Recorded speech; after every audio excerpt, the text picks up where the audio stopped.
Today we will study the physical significance of the electric field. Yesterday we have done the definition of electric field. Now we will discuss about the nature of electric field. In this topic we will study that the electric field is a vector quantity. It means it has magnitude as well as direction.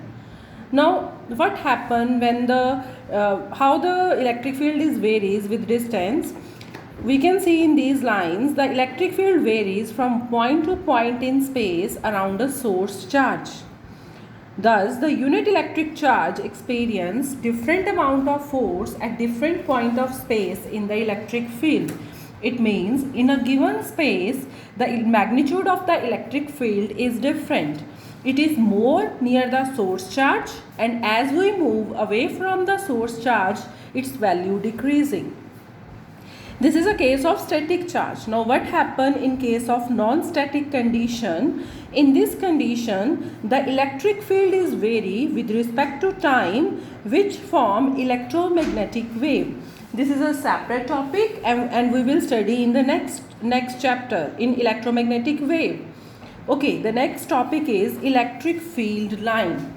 You have already read about the magnetic lines in the lower classes. In the similar way, there are electric field lines. First of all, we do the definition of electric field line.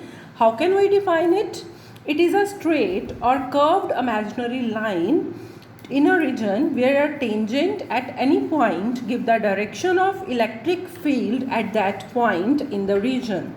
In this topic, we will study the different electric lines due to the different kind of charges. For example, in first diagram, if you have a positive charge, static positive charge, then the electric lines due to these positive charge are acting in outward direction. See the arrows.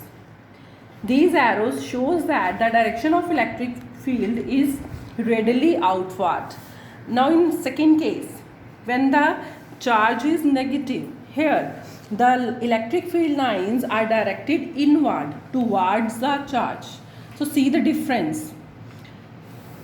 Next is electric field lines due to two equal positive charge.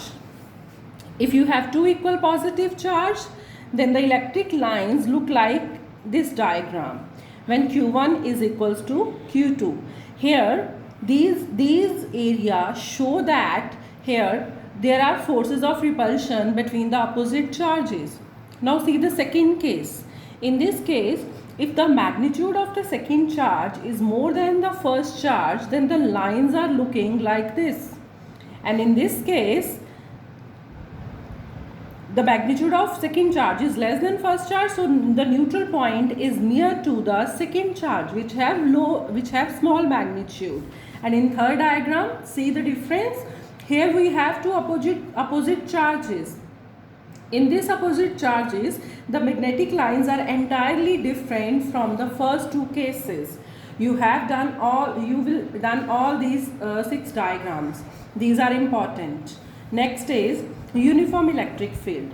From name itself, it is clear that electric field whose magnitude and direction remains same at every point in the given region. And in the reciprocal, there is non-uniform electric field. How can we define it? There is in this field, it has different magnitude and direction at the different points. So in these diagrams, we can see that in diagram 35, 36, 37, it represents the uniform electric field, which can be represented by the parallel straight line. And in figure 38, in 38 figure, see here the lines, they are not parallel. They are laterally comes together to each other, which shows non-uniform electric field. Okay. Now we do the next topic, that is properties of electric field line. Okay, these properties are important. So focus on these properties. First property is the electric field lines begin from positive charge and always terminate on the negative charge. These lines we cannot see, so these lines are imaginary lines. Third point, two electric field lines do not cross each other. If these lines are cross each other, Then at the point of intersection, we know that by drawing a tangent, we show the direction of electric field. So at the point of intersection, there will be two tangents, two directions of electric field at a point. That is not possible. So two electric lines of forces never cross each other. In fifth point, the number of electric field lines per unit cross-sectional area is perpendicular, is acting in the perpendicular direction. Next, electric field lines do not form closed loop. Next, in a charge-free region, electric field lines are continuous without any break. Next, electric field lines exert lateral pressure, or you can say they represent the repulsion forces between the like charges.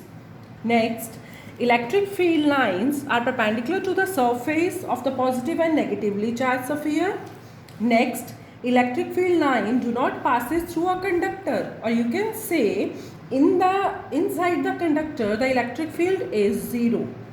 Next is electric field lines passes through dielectric. Now what is dielectric? It is a kind of medium, any medium, solid, liquid or gas. We can study about the dielectric in the later chapter. So this is the last property. Do these topics carefully and learn these topics.